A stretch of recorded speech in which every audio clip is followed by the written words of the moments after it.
ও শ্রদ্ধা এবং ভালোবাসা জানাই। আমি কেতকী মির্জা স্বরচিতে লেখা একটি পাঠ করছি। আমার কবিতার নাম শরীর যখন গ্রন্থ।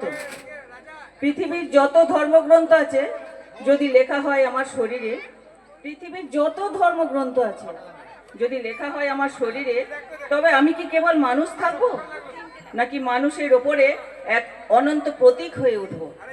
হাড়ের গহ্বরে যদি বাজে বেদ, তবে কি আমি প্রমাণ হব যে প্রথম শব্দ আসলে মাটি থেকে জন্মেছিল? রক্তে যদি বয়ে চলে কোরআন, তবে কি আমার প্রতিটি ফোঁটা আল্লাহর করুণা হয়ে ঝরে পড়বে অশান্ত পৃথিবীর তৃষ্ণার্ত বুকে? শ্বাসে যদি করে গুনগুন, শ্বাসে যদি গুনগুন করে বাইবেল, তবে কি প্রতিটি নিঃশ্বাসে এক একটা ক্ষমা, এক একটা প্রেমের শিক্ষা জন্ম নেবে?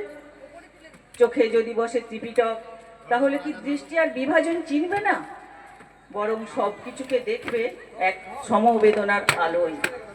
তাহলে শরীর আর শরীর থাকবে না, সে হয়ে উঠবে সমস্ত মানবতার অক্ষর বোঝায় এক গ্রন্থাগার, যেখানে কোনো সীমানা নেই, কোনো আলাদা নাম নেই, শুধু চিরন্তন প্রশ্ন, ধর্ম কি সত্যিই পৃথক, নাকি মানুষই ছিল প্রথম ও শেষ গ্রন্থ? ধন্যবাদ।